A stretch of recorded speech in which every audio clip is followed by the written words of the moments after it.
Sa murang edad ng batang si Fabio, ay natuklasan na niya ang kakaibang lakas na meron siya. Kumpara sa isang normal na bata, ay natatangi ang lakas niya. Kaya niyang bumuhat ng isang troso at walang kahirap-hirap niyang napagsasabay na buhatin ang 2 timbang tubig kapag inuutusan siyang mag-igib ng kanyang inang si Elvira sa poso ng kanilang kapitbahay. Hindi yun naging lingid sa kaalaman ng mga tao sa lugar nila. Kaya naman, marami ang tuwang-tuwa at humahanga sa batang si Fabio. Ngunit ang kakaibang kakayahan na yon ni Fabio ay labis na tinututulan ni Elvira na gamitin niya sa dahilang hindi nito sinasabi. Isang umaga, napapalibutan si Fabio ng mga tao sa baryo nila habang sa tabi niya ay naroon ang isang malaking bato na halos kasing taas niya. Isang lalaki ang sumigaw at sinabi na kapag nabiyak ni Fabio ang batong yon gamit ang sarili niyang lakas, ay bibigyan siya nito ng isang supot na candy. Napatingin si Fabio sa mga nakapalibot sa kanya. Sa totoo lang, hindi niya maintindihan kung bakit ganun na lang kasabik ang mga yon na makita siyang gumagamit ng kanyang pambihirang lakas. Patuloy sa pambubuyo ang mga tao kay Fabio hanggang sa tinignan na niya ang bato at saka siya huminga ng malalim. Inisip niya ang isang supot ng candy na ipinangako sa kanya. Kaya naman, mariin niyang ikinuyom ang isa niyang kamao at ubod lakas na nagpakawala ng isang malakas na suntok. Nagulat ang lahat nang mabitak sa gitna ang bato. Isang maikling katahimikan ang namayani bago nagkaroon ng masayang sigawan at palakpakan ang mga taong naroroon. Napangiti naman si Fabio. Natuwa siya sa reaksyon ng mga tao. Pero nagulat siya nang biglang dumating ang kanyang nanay na si Elvira na madilim ang muka. Tumayo si Elvira sa tabi ni Fabio at galit na tumingin sa mga taong naroroon. Kayong lahat, pwede bang tigilan nyo na ang anak ko? Hindi siya laruan, kaya't huwag niyo siyang ginagawang katatawanan at pampalipas ng oras nyo. Mga bwisit kayo! Marahas na inablot ni Elvira sa braso si Fabio at walang imik siya nitong hinila pauwi sa kanilang bahay. Pagdating nila sa bahay, ay padabog na isinara ni Elvira ang pinto at hinarap ang batang si Fabio. Fabio anak, bakit mo naman ginawa yun? Bakit mo sinusunod ang mga walang kwenta at kabuluhang sinasabi ng mga taong yun? Kasi po, sabi po nila, kapag nabiyak ko po yung bato, bibigyan daw po nila ako ng candy. Gusto nilang makita kung talagang malakas ako. Pinagbigyan ko lang naman po sila, Nay. Wala naman po masama ron, di ba? Ilang beses ko bang sasabihin sa'yo? Hindi mo pwedeng ipakita ang kakaiba mong lakas sa ibang tao. Kapag palagi mong ginagawa yan, ay darating ang panahon, nakakatakutan ka ng lahat. Pero Nay, hindi naman po sila natatakot sa akin eh. Natutuwa pa nga po sila. Aliw na aliw po sila sa akin. Kasi iba po ko sa mga bata dito sa baryo. Umiling si Elvira. May lungkot na lumukob sa mga mata nito. Hindi nagtagal, lumapit ito kay Fabio at hinawakan siya sa magkabilaang balikat. Fabio, makinig ka. Bata ka pa, kaya natutuwa pa sila sa'yo. Pero pagdating ng araw, anak, hindi na sila matutuwa sa'yo. Mag-iiba na ang tingin ng lahat sa'yo. Magtataka sila, matatakot, at baka pagdudahan ka pa nila, anak. Alam mo ba kung anong iniisip ng mga tao sa isang tao may kakaibang lakas? Ano po, Nay? Iniisip nila na gumagamit ito ng kapangyarihang itim. At kapag ganun ang iniisip nila, ay magagalit at matatakot na silang lahat sa iyo, anak. Anak, kaya nakikiusap ako. Simula ngayon, pinagbabawalan na kitang gamitin ang kakaibang lakas sa kahit na anong bagay. Nagkakaintindihan ba tayo, Fabio? Pero Nay, Nagkakaintindihan ba tayo, Fabio? Mangako ka sa akin, anak, na hindi mo nagagamitin ang kakaiba mong lakas na yan.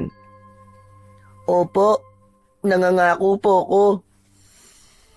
Labag man sa kalooban, ay pumayag na lamang si Fabio sa gustong mangyari ng nanay niya.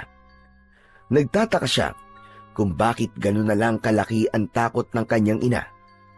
Naisip niya na ano pang silbi ng lakas niya kung hindi rin naman niya magagamit yon. Lumaki si Fabio sa isang maliit na baryo na malapit sa paanan ng isang aktibong bulkan. Sa edad niyang yon ay sadyang naiiba siya sa ibang bata. Hindi siya nagkakasakit, hindi nakakaramdam ng pagod at higit sa lahat ay sadyang napakalakas niya. Nakatira sila ng kanyang nanay sa isang bahay na gawa sa kahoy at pawid. Ang nanay ni Fabio na si Elvira ay isang labandera lamang. Bukod doon ay nagtatanim din ito ng mga gulay sa kanilang maliit na bakuran. Minsan, tinanong ni Fabio ang kanyang ina habang kumakain sila ng nilagang kamote para sa kanilang hapunan. Nay, tanong lang po, sino po ba ang tatay ko? Hindi mo na kailangan malaman yon, anak. Pero Nay, lahat po ng kalaro ko, meron pong tatay eh. Ako lang po ang wala. Sabi po nila, napulot niyo lang daw po ako sa putikan. At naniniwala ka naman sa kanila, anak. Hindi mo kailangan ng tatay para mabuhay. Kaya kitang buhayin ng ako lang, Fabio. Hala, sige. Umain ka na dyan at tama na ang pagtatanong mo tungkol sa tatay mo. Alam ni Fabio na mahal siya ng kanyang ina, pero hindi niya maiwasang makaramdam na para bang may kulang talaga sa buhay niya. Sa tuwing makikita niya ang ibang bata na naglalaro kasama ang mga tatay ng mga ito, ay may bahagi ng kanyang puso na humihiling na sana ay meron din siyang kalaro na tatay. Sa kabila ng mahigpit na pagtutol ng nanay ni Fabio na huwag niyang gamitin ang kanyang pambihirang lakas, ay palihim pa rin ginagamit yun ni Fabio. Hindi para magpasikat, kundi upang kumita ng pera. Dahil tuwing hapon, pagkatapos ng gawain sa bahay, ay pumupunta siya sa ilog kung saan may mga kalalakihang naghahakot ng malalaking bato. Tumutulong siya sa mga yon kapalit ang maliit na halaga ng pera. May ilang tao rin na nagpapabuhat sa kanya ng ibang mabibigat na bagay, gaya ng troso, gamit sa bahay at kung ano-ano pa, at sinisingil niya ang mga yon. Sa bawat araw na lumilipas, unti-unting lumalaki ang naiipong pera ni Fabio. Itinatago niya yon sa isang lumang lata na nasa ilalim ng kanyang papag. Hindi siya nag-iipon para sa sarili, kundi upang makabili siya ng bagong tsinelas para sa nanay niya. Napansin niya kasi na butas na ang tsinelas ng nanay Elvira niya at sobrang luma na nun. Alam niya na may pambili naman ng tsinelas ang nanay niya, pero mas pinipili nitong huwag bumili dahil mas inuuna nito ang mga gastusin nila sa bahay gaya ng pagkain. Isang hapon, masiglang pumasok si Fabio sa bahay nila mula sa pakikipaglaro sa labas. Ngunit nawala ang saya niya nang makita niya ang kanyang ina na nakatayo sa tabi ng lamesa. Hawak nito ang lumang lata na pinag-iipunan niya ng pera. Bukas yun at nakalatag sa ibabaw ng lamesa ang mga baryang matagal na niyang iniipon. Pansin niya ang galit sa mukha ng kanyang ina. Nay, bakit niyo po binuksan ang alkansya ko? Fabio, sabihin mo, saan galing ang mga pera na ito? Nanuyo ang lalamunan ni Fabio. Alam niyang wala na siyang ligtas. Hindi niya inakalang matutuklasan ng kanyang ina ang kanyang sikreto bago pa niya ito maibili ng bagong tsinelas. Nay, nag-iipon lang po kasi ako eh. Paano ka makakapag-ipon ng pera? Wala ka pang pasok sa eskwela, kaya hindi kita binibigyan ng baon. Saan ka kumukuha ng pera, Fabio? Napayuko si Fabio. Hindi niya alam kung paano sasagutin ang tanong ng kanyang ina. Alam niyang hindi siya marunong magsinungaling, pero nag-isip pa rin siya ng dahilan na hindi siya mapapagalitan ng kanyang ina. Wag na wag kang magsisinungaling sa akin, Fabio. Hindi kita tinuruan na maging sinungaling. Sabihin mo sa akin ang totoo. Saan galing ang mga bariyang ito? Nay, ang totoo po, nagtatrabaho po ako. May mga tao pong nagbabayad sa akin para tumulong po sa pagbubuhat ng mga bato sa ilog. Ginagamit mo na naman ang lakas mo. Nang marinig ni Elvira ang pag-amin ni Fabio, ay lalo itong nag-apoy sa galit. Hindi na nito napigilan ang sarili at agad nitong kinuha ang isang patpat na nakasandal sa dingding at lumapit kay Fabio. Ilang beses ko bang sinasabi sa'yo na huwag mong gagamitin ang lakas mo, Fabio? Napakatigas ng iyong ulo! Bago pa makatakbo si Fabio, ay bumagsak na ang unang palo sa kanyang braso. Napangiwi siya sa sakit, ngunit hindi siya lumaban sa kanyang ina, hanggang sa naging sunod-sunod na ang hagupit ng patpat sa iba't ibang parte ng kanyang katawan. Nang dahil sa labis na sakit, ay umatungal na si Fabio ng pag-iyak. Nay, tama na po! Tama na po, Nay! Sakit-sakit na po! Hindi na po ako ulit, Nay! Tama na po! Ngunit hindi huminto si Elvira. Patuloy lang ito sa pagpalo kay Fabio. Bakit man tigas-tigas ng ulo mo, ha?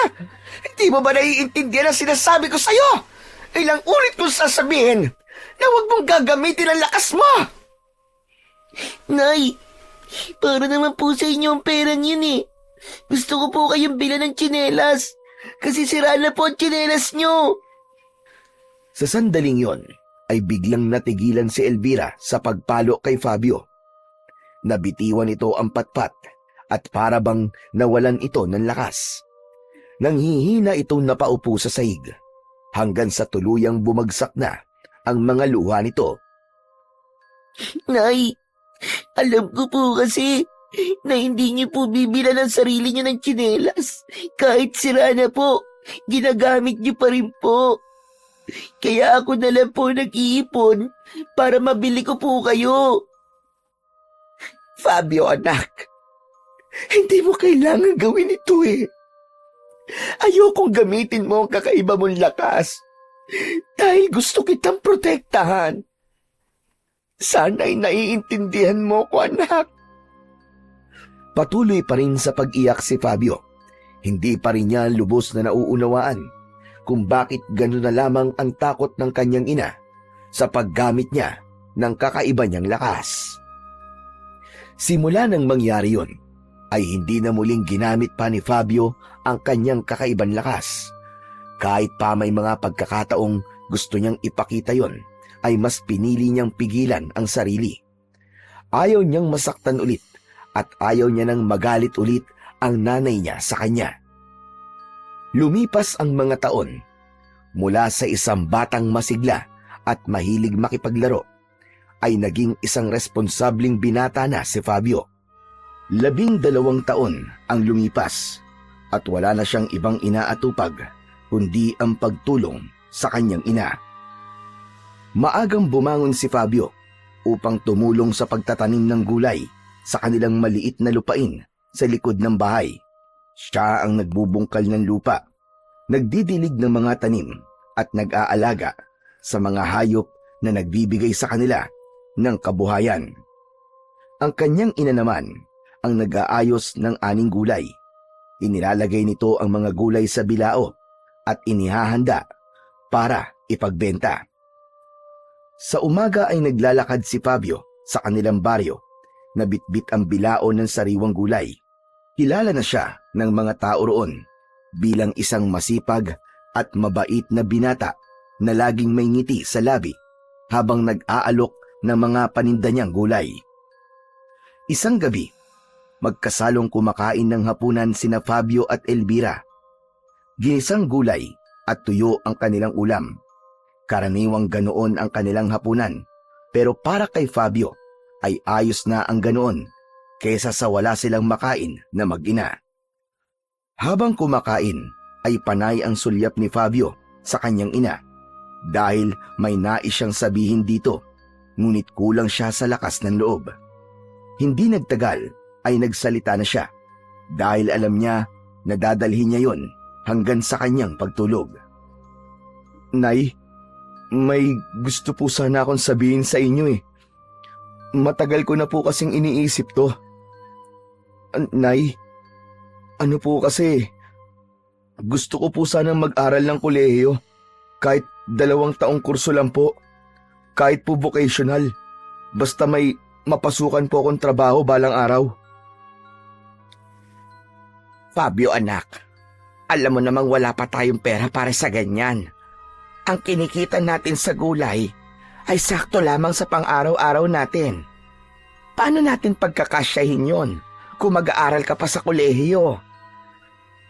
Napayuko na lang si Fabio. Alam niyang yun ang isasagot ng kanyang ina, pero hindi pa rin siya nawalan ng pag-asa. Nay, meron po palang perya sa bayan ngayon. Nakita ko po kanina sa may palengke, yung mga tarpaulin po nila.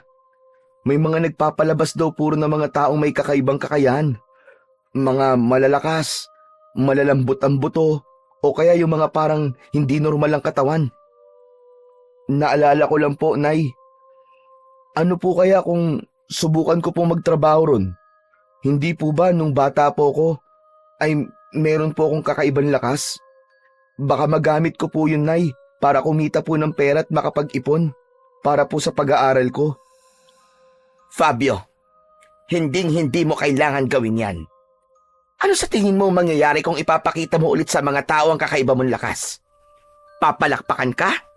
Hahangaan ka? Hindi. Gagawin lang nilang katatawanan ang sarili mo. Tatawagin kang halimaw. Napakuyom ang mga kamao ni Fabio dahil sa sinabi ng kanyang ina. Pero Nay, maganda naman po ang intensyon ko sa paggamit ko ng kakaiba kong lakas eh. Hindi naman po ako magnanakaw o mga argabyado ng ibang tao. Gusto ko lang po talagang makapag-aral, Nay. At kung ang paraan lang po para magawa ko yun ay gamitin ang lakas ko, ay bakit hindi ko po pwedeng gawin yun? Matagal mo nang hindi ginagamit ang kakaiba mong lakas, Fabio. At gusto kong habang buhay mo nang gawin yan. Hindi mo kailangan ipakita yan sa kahit na sino. Napatingin si Fabio sa kanyang ina. Nakita niya ang takot sa mga mata nito. Isang takot na hanggang sa oras na yon ay hindi niya lubos maunawaan. Para bang may nakikita itong panganib na hindi niya nakikita. Nang gabing yon, hindi na muling nagsalita pa si Fabio tungkol sa kanyang pangarap na makapagpatuloy sa pag-aaral dahil alam niya na palagi na lang siyang kokontrahin ng kanyang ina. Isang umaga na matindi ang sikat ng araw, basa na ng pawis ang damit ni Fabio. Abala sila ng kanyang nanay sa pagtatanim ng mga bagong binhi ng gulay sa kanilang taniman. Habang inaayos ni Fabio ang isang hanay ng tanim, ay nagsalita si Elvira nang hindi tumitingin sa anak. Narinig mo na ba ang balita sa kabilang baryo? Hindi pa, Nay. Bakit po? Ano po bang nangyari sa kabilang baryo? May nahuli na naman po ba ng asawa na nangangaliwa? O may nag-away dahil po sa chismis?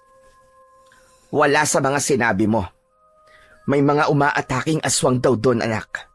Ilang gabi nang may nawawalang tao. Yung iba naman, natatagpuan nga pero patay na. Tapos parang nilaparaw ng isang mabangis na hayop. Pero Nay, totoo po ba ang mga aswang? Totoo ang aswang, Fabio.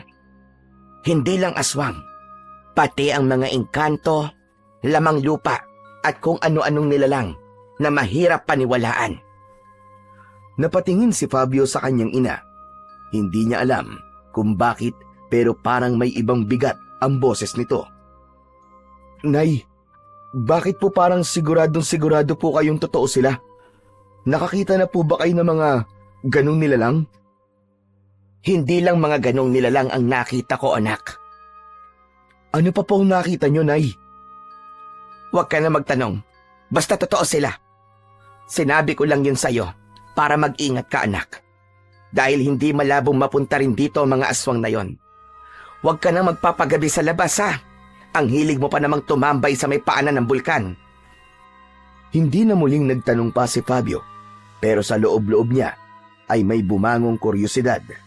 Sa paraan kasi ng pagsasalita ng nanay niya, ay tila may malaki itong kaalaman sa mga nilalang na binanggit nito.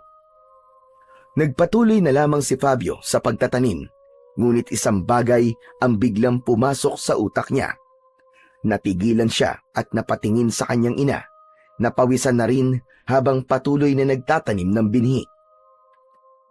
Nay, ang tatay ko kaya? Kailan ko po kaya siya makikita? Napahinto si Elvira sa kanyang ginagawa, ngunit agad din itong kumilos muli at sumagot nang hindi siya tinitignan, na parabang ayaw nitong magtama ang kanilang mga mata.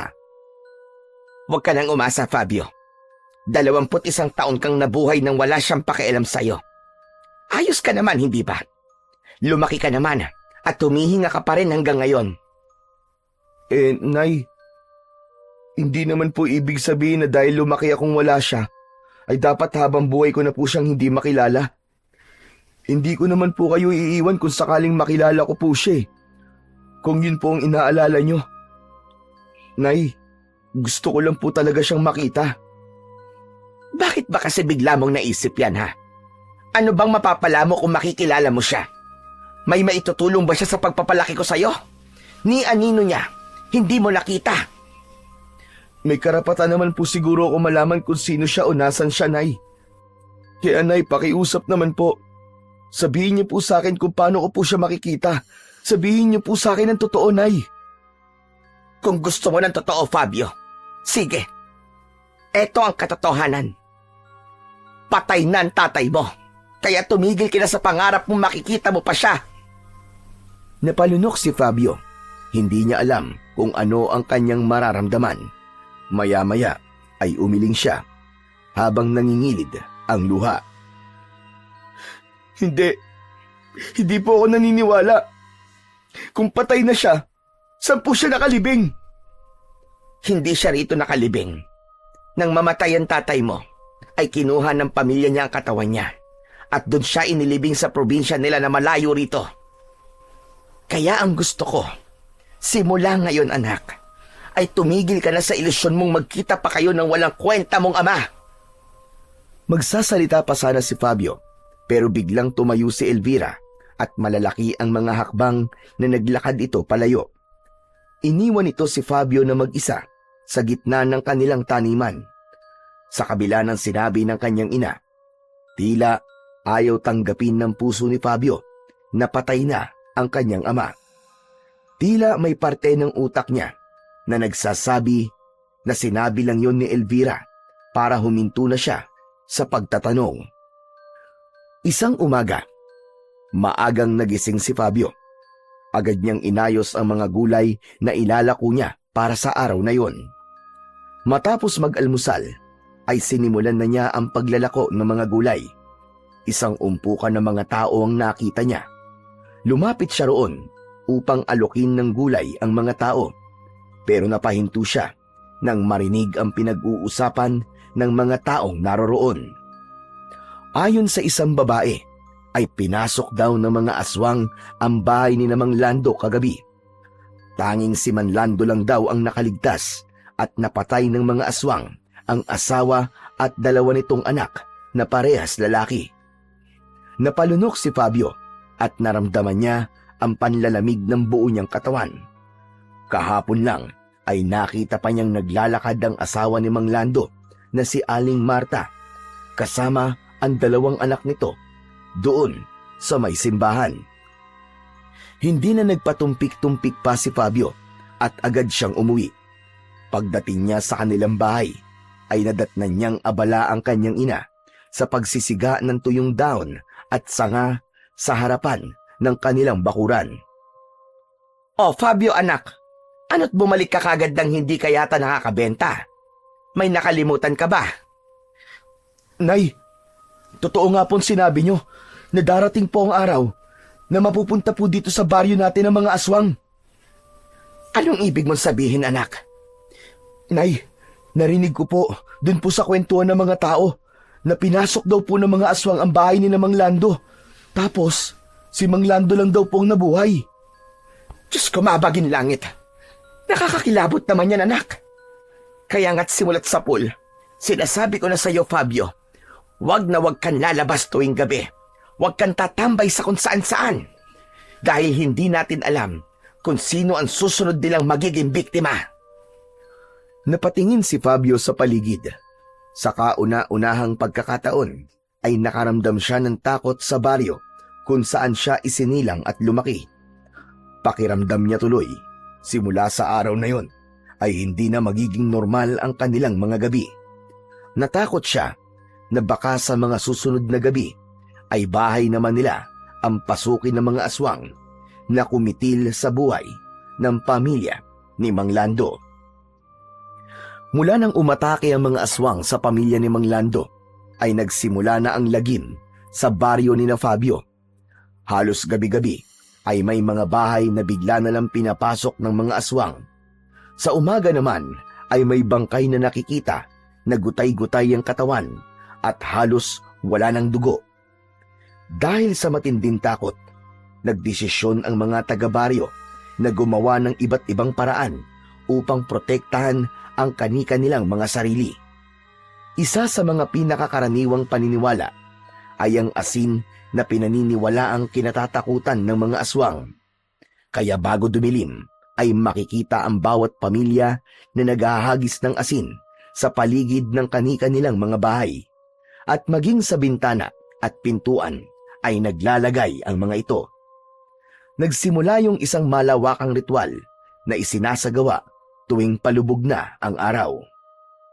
Hindi rin naging kampante sina Fabio at Aling Elvira. Matapos makarinig ng usap-usapan sa bayan na ang buntot ng pagi ay mabisang pantaboy ng aswang, ay agad na bumili si Aling Elvira ng isa. Isinabit nito ang buntot ng pagi sa pintuan ng kanilang bahay, katabi ng bawang at isang lumang krus na yari sa kahoy. Kahit papano, siguro naman ay hindi na tayo papasukin ng mga halimaw na yon. Nakakatakot na talaga rito sa baryo natin, anak. Kung may ibang lugar lang sana tayo mapupuntahan, ay doon na tayo. Pero wala. Sana nga, Nay, gumana yan. Kasi kung makakapasok pa po sila rito, ay sayang naman po ang binili niyong buntot ng pagi kung wala naman palang epekto. Walang kaso ang gumastos, anak, kung buhay naman natin ang nakasalalay. Habang tinititigan ni Fabio ang buntot ng pagi na nakalaylay sa pinto, ay hindi niya maiwasang magtanong sa sarili kung hanggang kailan sila mabubuhay nang ganun na palaging nangangamba at natatakot sa tuwing sasapit ang gabi. Hindi na rin niya mabilang kung ilang gabi na siyang hindi makatulog ng maayos dahil sa tuwing ipipikit niya ang kanyang mga mata ay naiisip niya na baka may aswang sa labas ng bahay nila at kailangan niyang wag matulog para masiguro ang kaligtasan nilang mag-ina. Kinagabihan, tahimik ang buong baryo sa loob ng bahay ni na Fabio at mahimbing siyang natutulog habang nasa tabi niya ang kanyang ina. Kapwa sila pagod dahil sa maghapong pagtatanim ng mga gulay. Ngunit ang katahimikan ay biglang nagambala ng malalakas na sigawan mula sa labas. Nagising si Fabio sa malakas na sigaw mula sa kanilang kapitbahay. Bumangon siya at tumingin sa kanyang ina na nagising din. Mabilis silang lumapit sa bintana at sinilip ang pinagmumulan ng kaguluhan. Napasinghap si Fabio nang makita niya ang mga aswang na nasa bubong ng kanilang kapitbahay na si Mang Temyong. Meron ding mga aswang na nakaabang sa paligid ng bahay. Hindi na nag-isip si Fabio at lumayo na siya mula sa pagkakasilip sa bintana. Nagtungo siya sa kusina at kinuha ang bagong hasang itak. Malalaki ang mga akbang na tinungo niya ang pinto. Ngunit bago pa man siya makalabas ng pinto, ay mahigpit siyang hinawakan ni Aling Elvira sa braso. Fabio anak, anong gagawin mo? Bakit may dala kang itak? Nay, tutulungan ko po sila. Hindi natin sila pwedeng hayaang mamatay sa kamay ng mga halimaw na yun. Mas sinigpitan pa ni Elvira ang hawak sa anak. Kita sa mukha nito ang matinding takot at pag-aalala. Nahihibang ka na ba anak? Alam mo bang pagpapakamatay ang gagawin mo? Ano ba magagawa mo laban sa mga aswang? Mag-isip ka nga. Pero Nay, wala ba tayong gagawin? Dito lang ba tayo sa loob ng bahay natin habang pinapatay nila mga kapitbahay natin? May nakikita ka bang ibang lumalabas para tumulong? Wala, hindi ba? Dahil takot din ang lahat, anak. Alam nilang mamamatay lang sila kapag kinalaban nila mga aswang. At kung lalabas ka, sigurado ako na pati ikaw ay papatayin nila. Nanginig ang mga kamay ni Fabio habang mahigpit na hawak ang itak. Alam niyang tama ang nanay niya, ngunit sa labas ay patuloy pa rin ang pagsigaw ng kanilang mga kapitbahay. Pakiramdam niya ay nadudurog ng unti-unti ang puso niya habang naririnig niya ang paghingi ng tulong ni Mang Temyong at ng pamilya nito. Kung gano'n, anong gagawin natin? Manonood na lang po ba tayo habang pinapatay nila mga kapitbahay natin? Wala tayong ibang magagawa, anak, kundi ang manatili rito at magdasal. Dahan-dahang ibinaba ni Fabio ang itak. Pakiramdam niya ay hindi kaya ng konsensya niya na hindi tulungan si Mang Temyong, lalo na't napakabait ng pamilya nito sa kanila. Lumapit si Elvira sa maliit nilang altar at sinindihan nito ang nag-iisang kandila na naroroon. Walang nagawa si Fabio kundi ang lumapit sa nanay niya. Sabay silang lumuhod sa harapan ng altar upang manalangin. Ama naming nasa langit, iligtas mo po kami sa mga aswang at huwag mo pong hayaan na mapasok nila ang aming tahanan. Iligtas niyo rin po ang pamilya ni Mang Temyong na kasalukuyan pong inaatake ng aswang. Sana po ay makaligtas sila. Sana po ay matapos na ang bangungot na ito sa aming baryo, Panginoon. Kami po ay nagsusumamo sa inyo, Panginoon. Iligtas niyo po kaming lahat. Patuloy na nagdarasal pa rin si Aling Elvira. Ngunit kahit na anumang pilit ni Fabio na ituon ng isip sa panalangin, ay hindi niya magawang baliwalain ang mga sigaw na nagmumula sa bahay ni Mang Temyong. Pinilit niyang ipikit ang kanyang mga mata at pilit niyang itinuon ang atensyon sa pakikinig sa boses ng kanyang ina na paulit-ulit na bumibigkas ng panalangin. Ngunit habang lumilipas ang bawat segundo, mas lalo lamang naninindig ang balahibo ni Fabio. Mas lalong bumibigat ang kanyang dibdib. Para bang may isang tinig na bumubulong sa kanya na nagsasabing hindi siya maaaring manatili roon at walang ginagawa. Hanggang sa hindi na talaga napigilan ni Fabio ang sarili at mabilis siyang tumayo mula sa pagkakaluhod. Mabilis niyang kinuha ang itak, pero nang palabas na siya ng pinto, ay humarang kagad sa kanya si Aling Elvira. Fabio, bakit pa hindi ka marunong makinig sa akin? Nay, hindi ko kayang walang gawin. Hindi ko kayang hayaan lang si Mang Temyong na patayin ng mga aswang. At anong magagawa mo laban sa mga aswang, anak? Gusto mo rin bang mamatay? Huminga ng malalim si Fabio. Alam niyang pagsasayang ng oras o magpapaliwanag pa siya sa kanyang ina. Magpatuloy na lang po kayo sa pagdarasal, Nay. Ipagdasal niyo po na manalo po ako sa mga aswang at makauwi ako ng buhay dito. Hindi, Fabio. Hindi ka lalabas ng bahay. Dito ka lang. Nanay mo ko at ako ang susundin mo. Ngunit hindi na ito pinakinggan ni Fabio. Agad lumabas ng kanilang bahay habang mahigpit na hawak ang itak. Fabio! Fabio, bumalik ka rito! Fabio! Pero hindi na lumingon pa si Fabio sa kanyang ina. Hindi na siya maaaring umatras. Habang patuloy ang sigawan sa bahay ni Mang Temyong, ay naisip niyang panahon na para ipakita kung sino siya at kung ano ang kaya niyang gawin. Mabilis na naglakad si Fabio papunta sa harapan ng bahay ni Temyong. Naririnig pa rin niya ang mga sigaw ng mag-anak mula sa loob na halos mawalan na ng pag-asa. Alam niyang wala nang ibang tutulong sa mga ito kung hindi siya. Nang makalapit si Fabio sa bahay ni Temyong ay agad niyang napansin ang dalawang nilalang na nakadapa sa bubungan ng bahay. Ang kanilang mga mata ay pula at ang mahahabang kuko ng mga yon ay nakaumang sa bubong na tila anumang sandali ay handa nang sumalakay ang mga yon.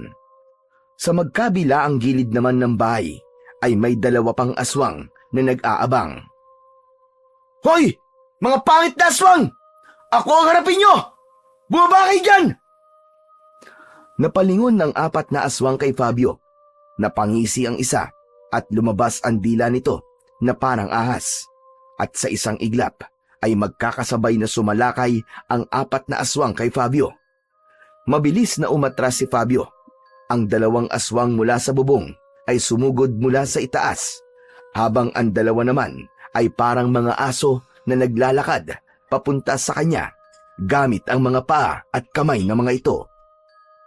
Nagawang iwasan ni Fabio ang naunang aswang na sumugod mula sa harapan niya at agad niya itong tinaga sa likod. Narinig niya ang matinis na sigaw ng aswang nang bumaon ang talim ng itak sa laman nito. Agad niyang ibinaon ng itak sa dibdib ng aswang na agad nitong ikinamatay. Napasigaw sa gulat si Fabio nang may sumunggab sa kanyang likuran. Siniko niya ito ng malakas sa tagiliran at bumagsak ito sa lupa. Mabilis siyang lumingon at hinawakan niya ito sa leeg gamit ang isang kamay. Habang hawak ni Fabio ang aswang, ay may naramdaman siyang kakaiba. Nang dumikit ang balat niya sa halimaw, ay napasigaw ito at naramdaman niyang umiinit ang palad niya. Nagpumiglas ang aswang na parabang napapaso ito sa palad ni Fabio. Labis na nagimbal si Fabio sa kanyang natuklasan, pero wala siyang oras para mag-isip. Isa pang aswang ang biglang sumunggab sa kanya mula sa kaliwa. Nakabuka ang bibig nito ng malaki at handa na siyang sagpangin. Mabilis siyang umiwas at iniharang niya ang aswang na hawak niya. Tumama rito ang aswang na susunggab sana sa kanya. Mabilis niyang tinapos ang buhay ng dalawang aswang gamit ang kanyang matalas na itak. Parehas niyang nilaslas ang leeg ng mga yon.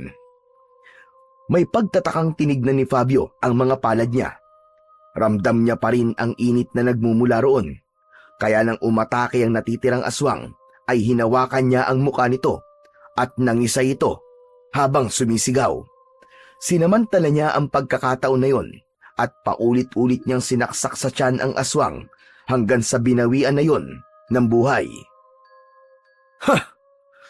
Mga siraulo kayo! Mga anak kayo ng teteng!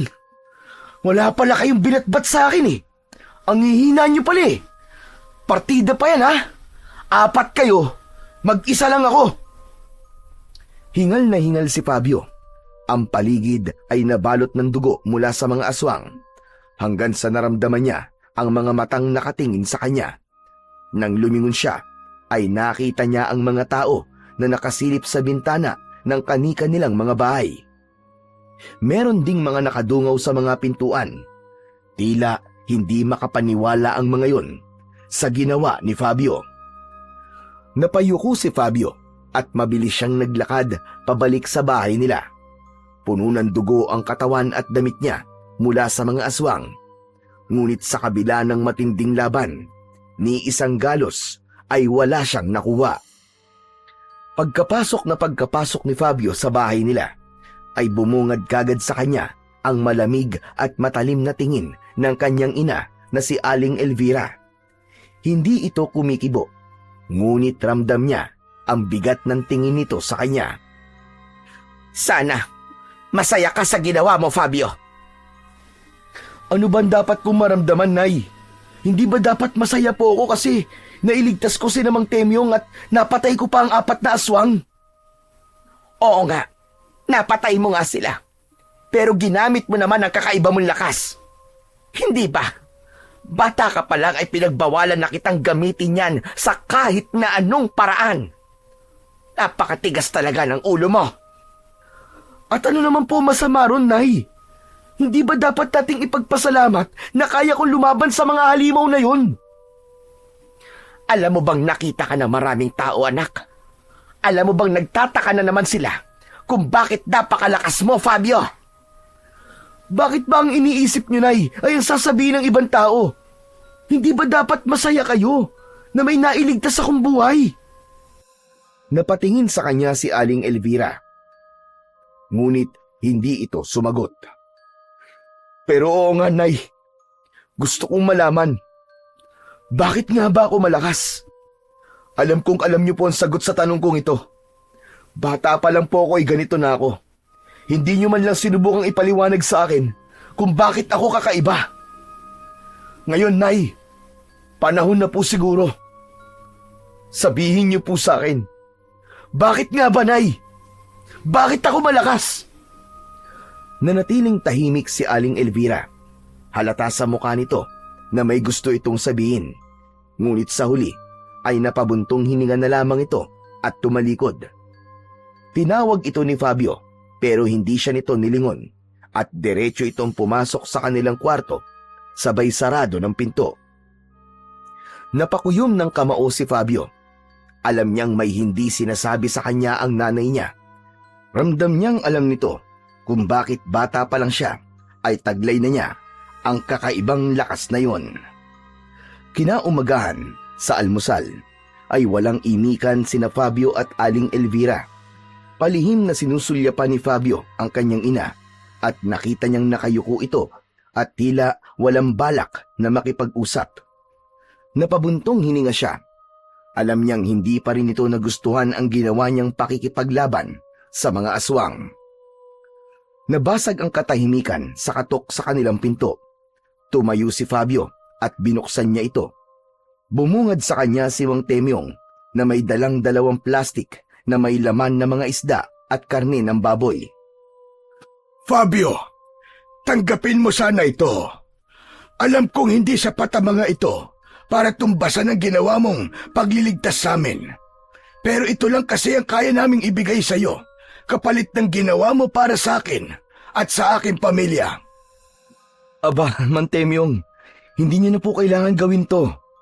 Hindi po ako humihingi ng kapalit sa pagtulong ko po sa inyo kagabi. Bukal po sa loob kong ginawa kong yun. Fabio, hayaan mo na ako sa pagbibigay ko ng mga ito sa iyo. Kung hindi dahil sa iyo, baka wala na kami ng pamilya ko ngayon. Utang namin sa iyo ang buhay namin. Sa narinig na yon, ay gumaan ng gusto ang pakiramdam ni Fabio. Noon lang siya nakatanggap ng ganong klaseng pagpapahalaga. Napagtanto niya na baka sumama pa ang loob ni Mang Temyong kapag hindi niya tinanggap ang dala nito, kaya't kinuha na niya ang mga yon sa matanda. Kung mapilit po kayo maraming salamat po, Mang Temyong. May pang-ulam na po kami nito ni Nanay mamayang tanghali at gabi. Muling nagpasalamat si Mang Temyong kay Fabio bago ito umalis. Sinundan niya ng tingin ang papalayong matanda.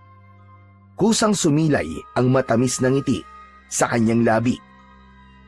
Hindi nagtagal ay bumalik na si Fabio sa pagkainan para ituloy ang pag-aalmusal. Napansin niya na tahimik pa rin ang kanyang ina. Hindi man lang ito tumitingin sa kanya, pero ipinagdasal niya na sana ay magbago na ang damdamin ng nanay niya sa paggamit niya ng kakaiba niyang kakayahan matapos nitong marinig ang mga sinabi ni Mang Temyong sa kanya kanina. Sa mga sumunod na gabi ay patuloy na lumaban si Fabio sa mga aswang na sumasalakay sa kanilang baryo. Nilabanan niya at pinatay ang mga aswang na umaatake sa kanilang baryo at sa mga tao. Hindi na siya pinigilan pa ni Aling Elvira, ngunit ramdam niyang hindi pa rin ito sang-ayon sa ginagawa niya. Sa bawat laban na kinakaharap niya, lalong lumalakas ang loob ni Fabio at mas lalo pa siyang lumalakas. Dahil sa kabayanihan ni Fabio ay hinangaan siya ng mga tao. Halos araw-araw ay may nag-aabot sa kanila ng pagkain, pera at iba't ibang bagay bilang pasasalamat. Palagi rin niyang naririnig ang mga papuri tungkol sa kanyang katapangan. Kalaunan, kinilala ng kanilang kapitan ang kanyang ginagawa at pinarangalan pa siya sa harap ng buong baryo. Bukod sa pera na ibinigay sa kanya ng kapitan nila, ay kinausap din siya nito upang pangunahan niya ang pagsasanay sa ilang kalalakihang nais din lumaban sa mga aswang. Isang gabi na kumakain ng hapunan sina Fabio at Aling Elvira. Sa mga nakalipas na araw ay nasanay na si Fabio sa hindi pagpansin at pag-imik ng nanay niya sa kanya. Ngunit sa gabing yon ay labis siyang nagulat nang bigla siyang kinausap ng kanyang ina. Fabio anak, ang totoo, natutuwa ako sa mga papuring natatanggap mo mula sa ating mga kababaryo. Ang daming nagsasabi sa akin na ang swerte ko kasi ikaw ang anak ko. Bilang nanay mo, gusto kong malaman mo anak na sobra kitang ipinagmamalaki. Napahinto si Fabio sa pagsubo ng pagkain at napatingin ito kay Aling Elvira. Nagulat siya dahil hindi niya inasahan ang mga salitang yon mula rito. Isang mainit na pakiramdam ang bumalot sa kanya at unti-unting gumuhit ang isang ngiti sa kanyang labi. Nay, salamat po. Hindi niyo po alam, Nay, kung gaano po ako kasaya na malaman po na proud po pala kayo sa akin. Ang akala ko po kasi ay wala lang po sa inyo ang mga ginagawa ko para sa baryo natin. Hindi na ako tututol sa pakikipaglaban mo sa mga aswang anak. Nakita ko kasi na kailangan ng baryo natin ang kagaya mo. At ngayon, nauunawaan ko na rin kung bakit ka may pambihirang lakas. Yun ay dahil magagamit mo pala yon sa tamang paraan para ipagtanggol ang mga tao laban sa mga aswang. Yan din po ang naisip ko, Nay. Kung may kakaiba po akong kakayahan, dapat ay gamitin ko po ito para sa ikabubuti ng iba. Hindi po ako natatakot sa mga aswang, kaya ako na po lumalaban sa kanila. At alam niyo po ba, Nay, hindi ko po nararamdaman na kinakatakutan po ako ng mga tao dahil sa lakas ko. Sa halip, hinahangaan pa po nila ako. Ngumiti si Aling Elvira, ngunit agad din yung nawala. Napansin naman ni Fabio ang malalim na paghinga ng kanyang ina na para bang may nais pa itong sabihin sa kanya. Anak, oras na rin siguro upang malaman mo ang totoo kung bakit meron kang kakaibang lakas. Napakurap si Fabio. Hindi siya nagsalita at bigla siyang kinabahan. Ramdam niyang may mabigat na revelasyong sasabihin ang kanyang ina. Anak, makinig kang mabuti sa aking sasabihin. Hindi ka isang ordinaryong tao, Fabio.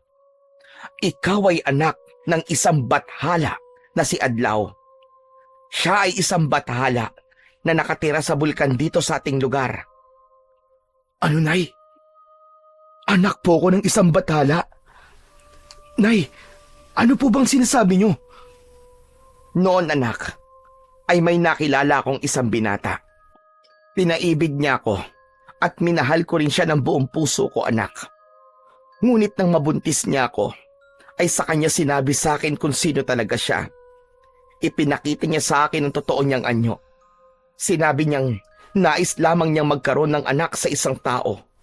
At ikaw nga ang naging bunga nun, Fabio. Teka, Nay, naguguluhan ako eh. Parang ang hirap naman pong paniwalaan ang mga sinasabi niyo sa akin ngayon. Alam kong mahirap paniwalaan, anak. Pero ito ang katotohanan. Kaya ka malakas ay dahil may dugo ka ng isang bathala. Siguro ay alam na ni Adlaw na darating ang panahong sasalakayin ng mga aswang ang baryo natin. Kaya siguro naisip niya na magkaroon ng anak sa isang tao upang maging tagapagtanggol ng mga tao rito. Tuluyan nang hindi nakapagsalita si Fabio sa revelasyon ng kanyang ina. Kahit mahirap paniwalaan ng mga sinabi ng kanyang ina, ay ramdam niya na nagsasabi ito ng totoo. May sayang sumibol sa puso niya dahil sa wakas ay nagkaroon na ng kasagutan ang matagal niya ng tanong kung sino ang tatay niya at bakit siya may pambihirang lakas. Bago matulog sa gabing yon, ay lumapit si Fabio sa nakabukas na bintana ng bahay nila. Dumungaw siya roon at mula roon ay tinanaw niya ang napakataas na bulkan sa hindi kalayuan. Hindi pa rin siya makapaniwala ng gusto na ang tatay niya pala ay isang bathalang nakatira sa bulkan na yon. May posibilidad man na ginawa lang siya ng kanyang ama upang maging isang mandirigma laban sa mga aswang, ay wala siyang galit o hinanakit para dito. Bagkus, nauunawaan na niya ang lahat matapos ang naging pag-uusap nila ng kanyang ina. Napabuntong hininga si Fabio, saka pabulong na nagsalita habang nakatanaw sa bulkan. Hindi kita personal na nakilala, Ama. Pero salamat po sa buhay at lakas na ibinigay niyo po sa akin. Huwag po kayo mag-alala, kasi ginagamit ko po ang ibinigay niyo sa akin para ipagtanggol ang mga tao dito sa baryo namin. Kaya sana ay masaya ka po sa ginagawa ko. Isang mainit na hangin ang naramdaman ni Fabio sa kanyang muka na para bang sinagot ni Adlaw ang kanyang sinabi. Fabio anak, matulog ka na. Mukhang wala namang aswang nasasalakay ngayong gabi. Hindi nagsalita si Fabio. Umalis siya sa pagkakadungaw sa bintana at sinarado na yon. Nagtungo na siya sa papag at humiga na siya upang matulog. Simula nang matuklasan ni Fabio ang kanyang tunay na pinagmulan, ay unti-unting nagbago ang tingin niya sa kanyang sarili. Para sa kanya, ay wala nang sino man sa baryo ang maaaring pumantay sa kanya. Ang lakas at bilis na taglay niya ay patunay na siya ay nilikha para mas maging mataas sa kahit na sino man. At habang patuloy ang mga papuri ng mga tao sa kanya, ay lalo namang lumalim ang paniniwala niyang mas mataas ang kanyang halaga kesa sa iba. Sa pagsisimula ni Fabio ng pagsasanay sa mga kalalakihang nais dumaban din sa mga aswang, ay napansin niya na ang lahat ng mga lalaki ay mahihina. Kaya naman, palaging mainit ang ulo ni Fabio sa mga ito at madalas ay nakakapagbitaw siya ng masasakit na salita.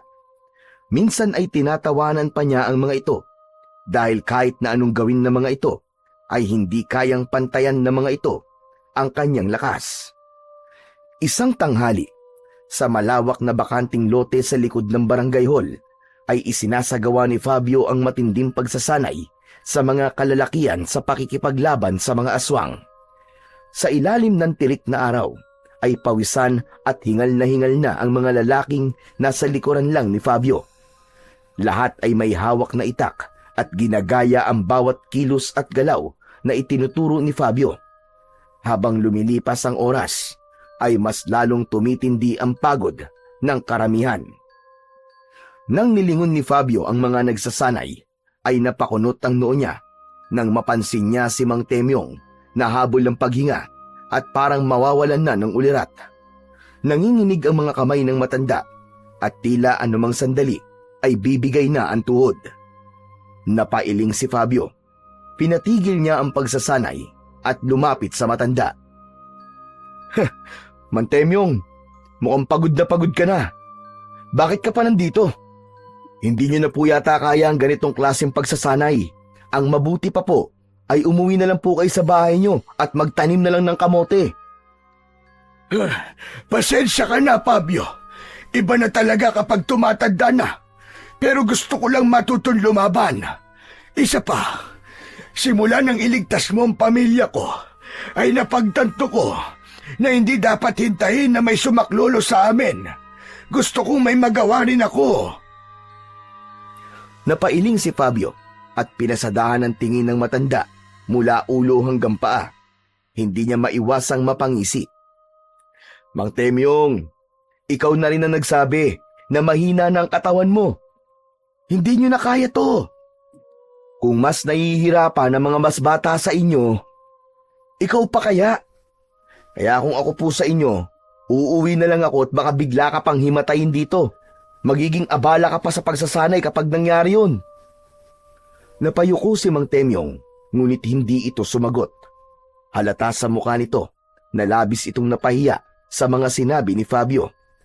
Pero para kay Fabio ay nagsabi lamang siya ng totoo. Pasensya ka na, Fabio. Siguro nga ay tama ka. Matanda na ako para sa ganitong bagay. Ngunit maraming salamat pa rin sa pagkakataon na hinayaan mo kong makapagsanay sa'yo. Sige, uuwi na ako sa bahay ko upang hindi na ako maging pabigat dito. O sige na po, sige na po. Kung aalis ka, umalis ka na. Sayang lang ang oras ko sa pakikipag-usap sa'yo eh. Bagsak ang balikat na naglakad palayo si Mang Temyong, dala ang itak nito. Tahimik itong pinagmasdan ni Fabio, ngunit wala siyang naramdaman ni katiting na awa o pagsisisi sa mga sinabi niya. Binalingan ni Fabio ang iba pang kalalakihan na kasali sa pagsasanay. Halos lahat ay may takot sa kanilang mga muka at may ilan pang mukhang gusto ng sumunod kay Mang Temyong. Kung hindi nyo kaya ang aking pagsasanay, ay malaya na kayong umalis ngayon din. Hindi ko kailangan ng mga mahihina dito. Walang sumagot, ngunit halata sa kilos ng ilan na gusto na ring umalis ang mga ito, pero marahil ay nahihiya lamang. Walang sino man ang nangahas na magsalita, kaya ipinagpatuloy na ni Fabio ang pagsasanay. Matapos ang pagsasanay para sa araw na yon, ay nakasimangot na umuwi si Fabio sa bahay nila. Umupo agad siya sa mahabang upuan sa sala nila. Hinubad niya ang sando niyang basa sa pawis at basta na lang yung itinapon sa sahig. Nay, pakuha nga ako ng tubig. Mula sa kusina ay lumabas si Aling Elvira na may dalang isang baso ng tubig. Inabot nito yon kay Fabio. Nang inumin ni Fabio ang tubig ay napasimangot siya. Wala po bang malamig? Wala anak. Alam mo naman bihira lang na makabili ng yelo dito sa atin eh. Kung meron man ay sabayan pa. Ay nako, di bali na nga lang.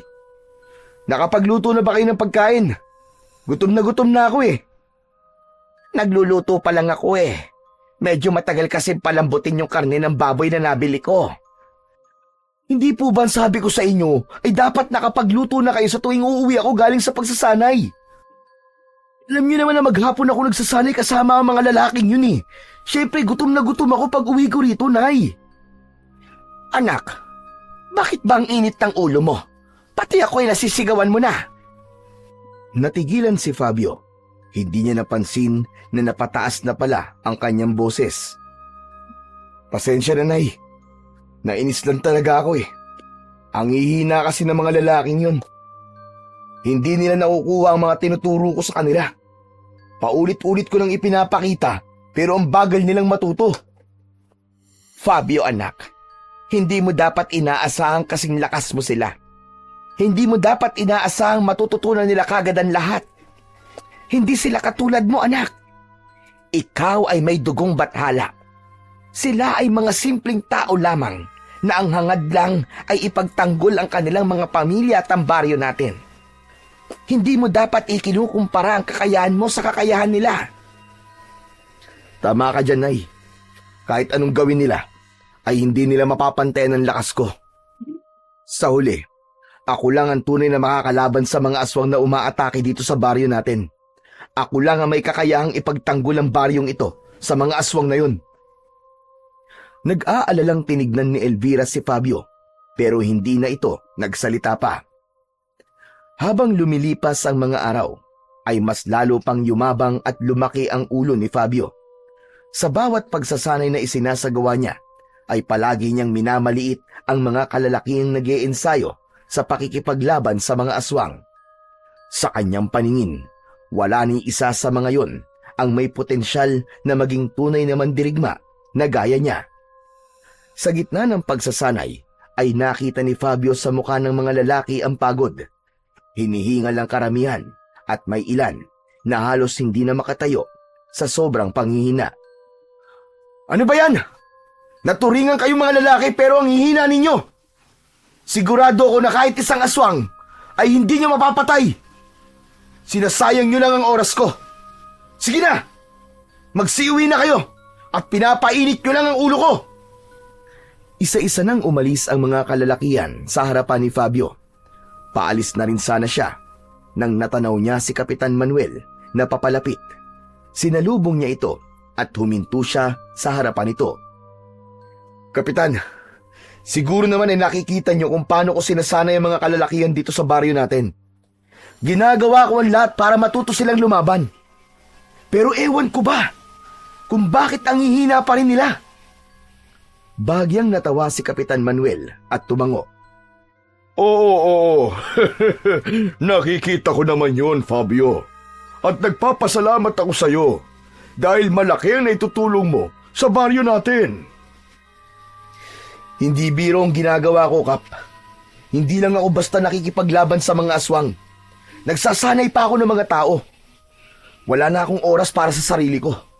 Dapat lang siguro na may matanggap akong kabayaran para sa lahat ng ginagawa ko. Biglang natigilan si Kapitan Manuel sa sinabi ni Fabio. Naubo ito at may pag-aalangang ngumiti. Pasensya na, Fabio, ha? Pero wala pa kasing pondo ang baryo natin. Alam mo namang mahirap ang buhay ngayon.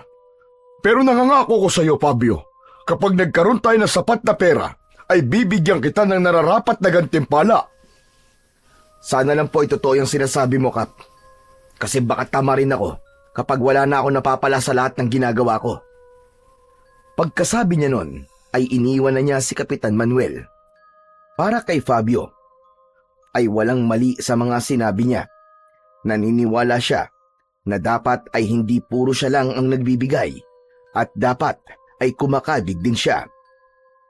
Isang gabi, mahimbing na natutulog si Fabio nang bigla siyang yugyugin ni Aling Elvira.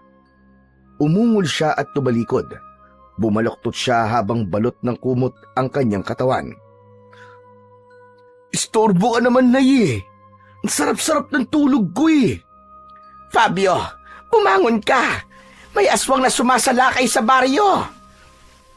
Doon lang narinig ni Fabio ang sigawan at kaguluhan sa labas.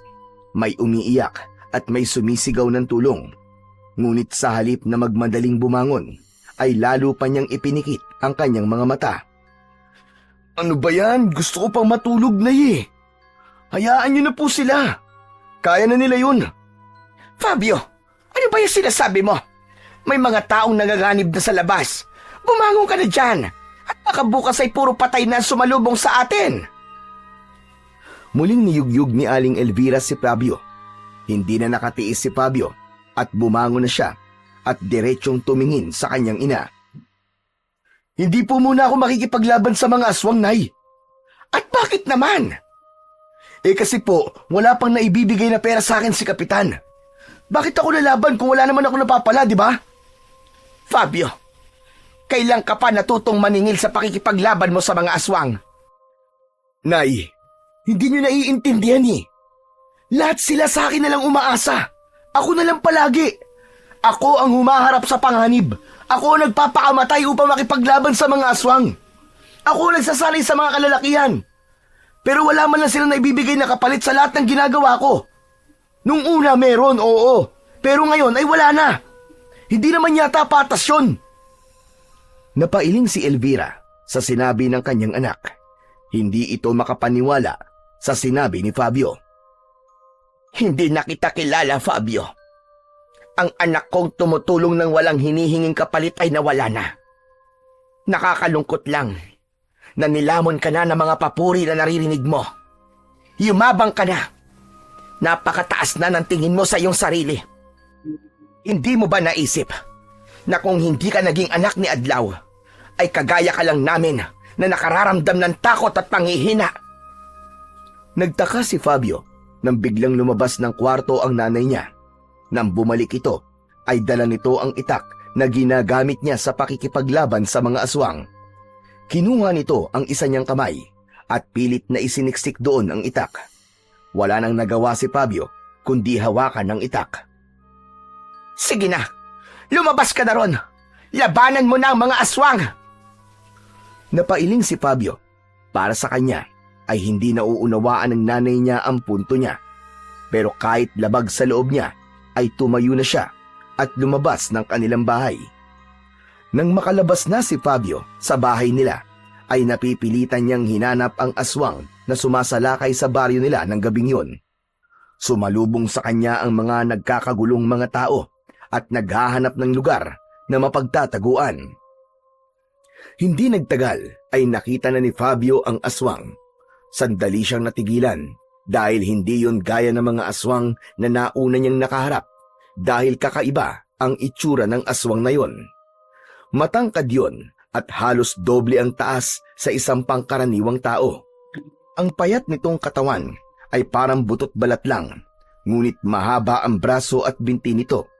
Mas lalo pang nanlaki ang mga mata ni Fabio nang masilayan ang muka ng aswang. Meron yung malalalim na mata na nagliliwanag sa dilim. Ang bibig nito ay napakalaki at ang mga ngipin nito ay sadyang matutulis. Lumapit sa kanya si Mang Temyong na may hawak din na itak. Fabio, hindi pang karaniwan ang aswang na yan. Isa yang tupong-tupong. Ha?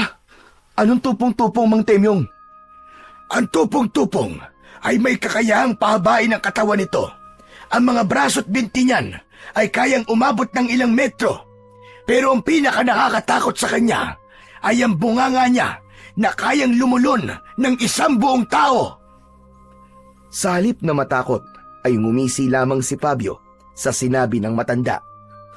Ha! Wala akong pakialam. Kahit na anong klaseng aswang pa yan, ay kayang-kaya ko yung labanan at patayin. Hinawakan ni Fabio ang itak ng maigpit at humakbang palapit sa tupong-tupong na aswang. Ngunit bago pa man siya makalapit dito, ay biglang sumikip ang kanyang dibdib. Parang may mabigat na nakadagan sa kanya at pinapahirapan siyang huminga. Nanlabo ang paningin niya at naramdaman niyang parang bumigat ang buong katawan niya. Ngunit hindi yun pinansin ni Fabio at sa kabila ng biglang panghihina ay matapang pa rin na lumapit si Fabio sa kakaibang aswang. Hawak ang itak ay sinugod ni Fabio ang tupong-tupong. Tatagain niya sana ang leeg nito pero biglang humaba ang leeg ng aswang at parang goma yung kumabig pakaliwa kaya sa hangin tumama ang talim ng itak ni Fabio. Muli siyang umatake at pinuntirya niya ang binti nito. Ngunit humaba lang din yun at pumaling sa kaliwa kaya hindi niya ito muling tinamaan. Anak nang, pinagli ka ba sa gomang aswang ka, ha? Parang naglalaro lang ang tupong-tupong. Patuloy nitong iniiwasan ang bawat atake ni Fabio.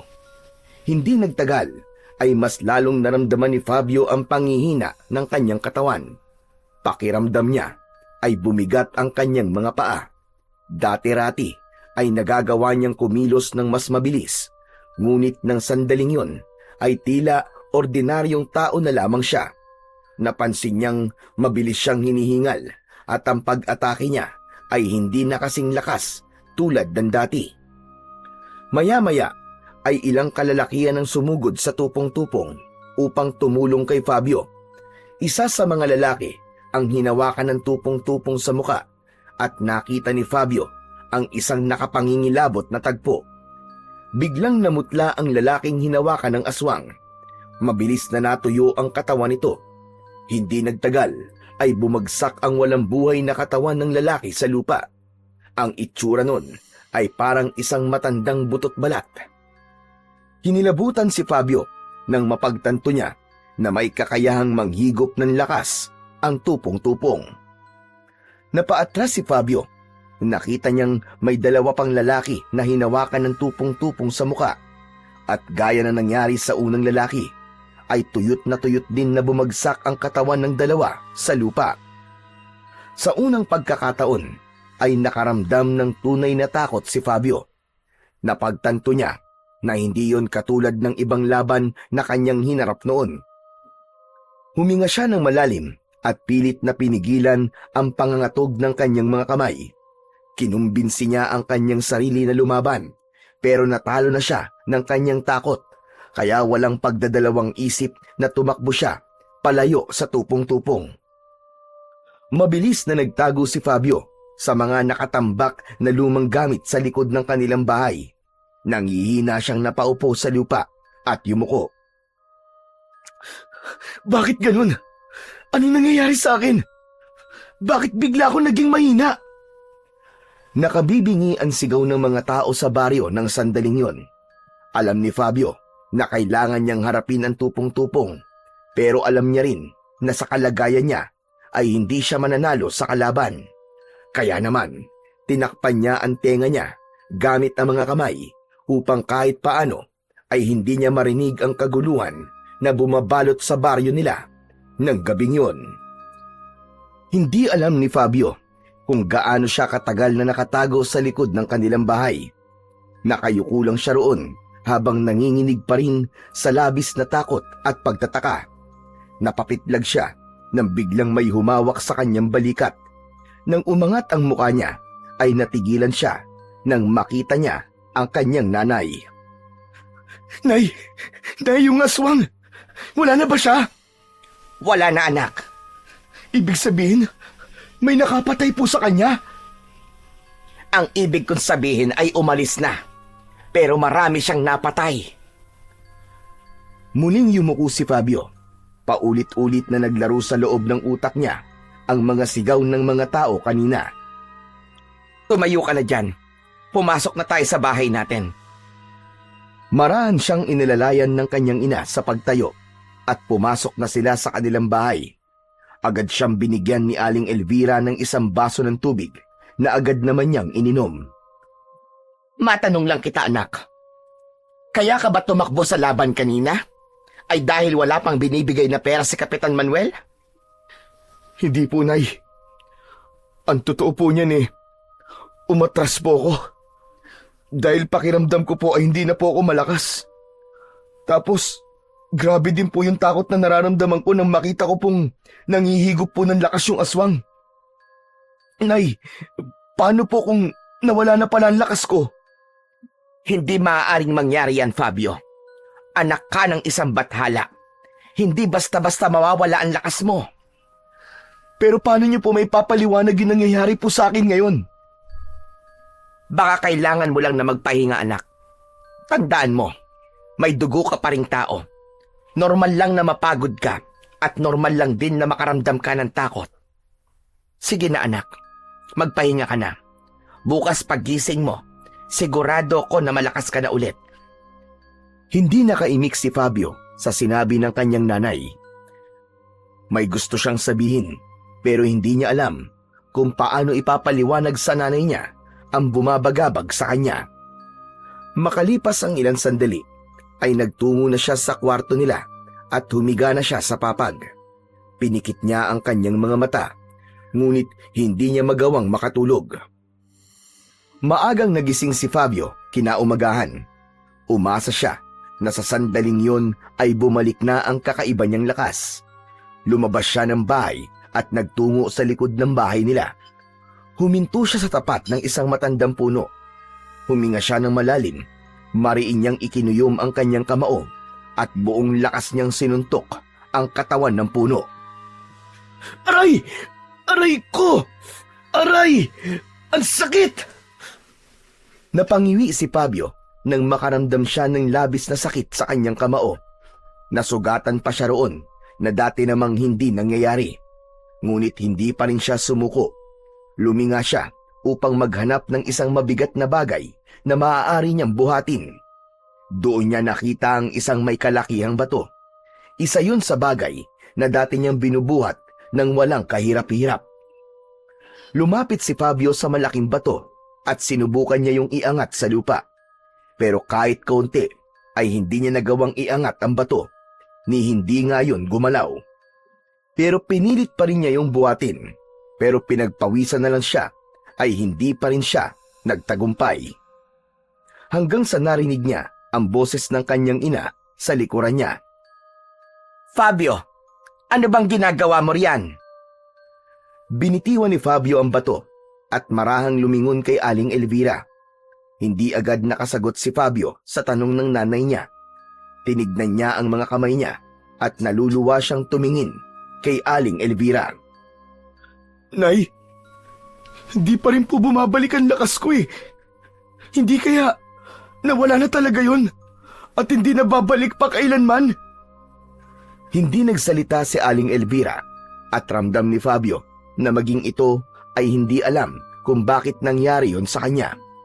Lumapit ito at mahigpit siyang niyakap. Ngunit sa kabila ng yakap na yon ng kanyang ina, ay hindi nabawasan ang kanyang pangamba dahil sa biglaang pagkawala ng kakaiba niyang lakas. Lumipas pa ang mga araw at mas lalo pang tumindi ang pangamba ni Fabio. Alam niya na sa pagkawala ng kanyang pambihirang lakas ay hindi na siya ang dating mandirigmang kinakatakutan ng mga aswang. Sa kabila ng paulit-ulit niyang pagsubok na ibalik ang dating lakas ay wala pa ring nagbago. Hindi na niya kayang lumaban tulad noon. Ang dating kumpiyansa niya sa sarili ay napalitan ng matinding panghihina ng loob. Sa tuwing umaatake ang tupong-tupong, ay hindi na lumalabas ng bahay si Fabio. Nakatago lang siya habang naririnig ang sigawan ng mga tao sa labas. At dahil wala nang nagtatanggol sa baryo, ay napilitan ang mga tao na maghanap ng ibang paraan upang makaligtas mula sa aswang na tupong-tupong. Sa tuwing sasapit ang gabi, ay sama-sama silang nagtutungo sa isang malaking kuweba sa paanan ng bundok. Doon sila nagtatago hanggang sa sumikat ang araw.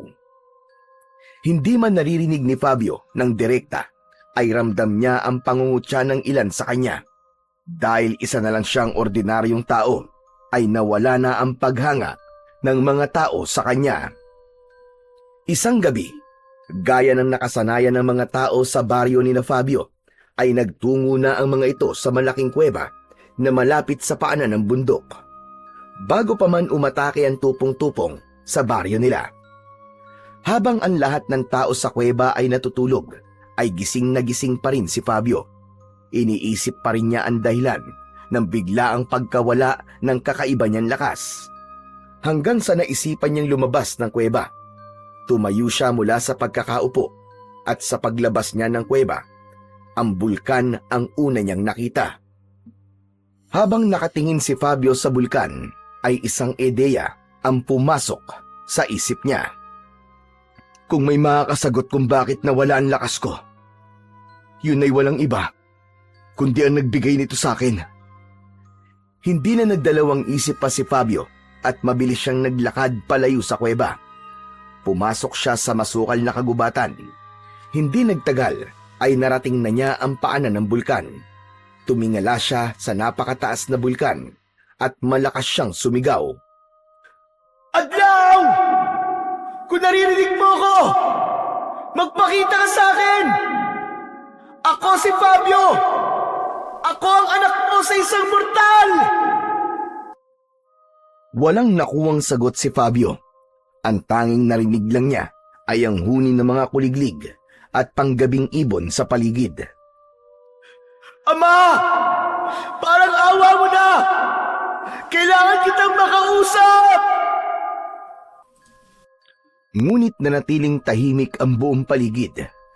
Napapikit siya ng mariin at napapailing. Natawa siya ng bahagya nang ibukas niyang muli ang kanyang mga mata.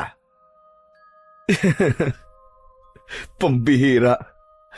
Bakit ko ba iniisip na kakausapin ako ng tatay ko? Isa siyang bathala. Malamang hindi yun makikipag-usap sa kagaya ko na may dugo na isang tao. Nagsasayang lang ako ng oras dito. Tatalikod na sana si Fabio para umalis nang biglang may lumitaw na isang napakalaking bolang apoy sa harap niya. Gulat siyang napaatras habang ang mga mata niya ay nanlalaki. Ang bolang apoy ay unti-unting nagbago ng hugis hanggang sa mula roon ay lumabas ang isang matangkad na lalaki na may matipunong pangangatawan at kayumangging balat. Nakasuot yun ng gininto ang kasuotan. Meron yung korona na ginto na ang disenyo ay parang sinag ng araw. Ang mga mata nito ay nagliliyab na parabang mga bolang apoy. Ang presensya nito ay nagbigay ng init sa buong paligid. Teka, ikaw ba ang aking ama na si Adlaw? Ako nga ang iyong ama. Ano ang iyong pakay? At nais mo kong makausap? Hindi agad nakapagsalita si Fabio. Nanatili siyang nakatitig sa nilalang sa kanyang harapan. Hindi siya makapaniwala. Nakaharap na niya ngayon ang kanyang ama na isang bathala. Napangisi si Adlaw habang nakatitig sa kanya. Tititigan mo na lang ba ako? O sasabihin mo na sa akin ang gusto mong sabihin? Patawad, Ama. Hindi lang po ako makapaniwala na nakita na rin po kita sa wakas. Tumango si Adlaw at hinintay na muling magsalita si Fabio. Ama, kailangan ko po ang kapangyarihan ko. Bakit bigla na lang po itong nawala? Paano ko pa po may pagtatanggol ang mga tao sa baryo namin kung mahina ako? Gusto kong malaman kung anong dahilan, kung bakit po yun nawala, at paano ko po yun may babalik. Kailangan mo ba talaga yon para maging tagapagtanggol? O para makapagyabang? Napatda si Fabio. Parang binuhusan siya ng malamig na tubig sa sinabing yon ni Adlaw. Hindi ko po alam ang sinasabi niyo, Ama. Hindi mo ko malilinlang, Fabio. Mula nung isinilang ka, ay pinapanood ko na ang bawat galaw mo. Sa una, tuwang-tuwa ako. Isa kang batang punong-puno ng sigla at punong-puno ng pangarap. Masaya ko nung una na natuklasan mo na ang tunay na dahilan kung bakit ka merong kapangyarihan. Ngunit nang makita kong hinayaan mong lamunin ka ng pagiging kakaiba mo, ay labis akong nalungkot. Ang kapangyarihan na meron ka ay hindi para maging mataas ang tingin mo sa iyong sarili. Ngunit ano ang ginawa mo? Naging mayabang ka. Ginamit mo ito upang ipakita sa lahat na ikaw ang pinakamalakas. Naging mapagsamantala ka sa iyong kapwa. Nakita kong naging mapang-abuso ka. Nakita kong naging hambog ka.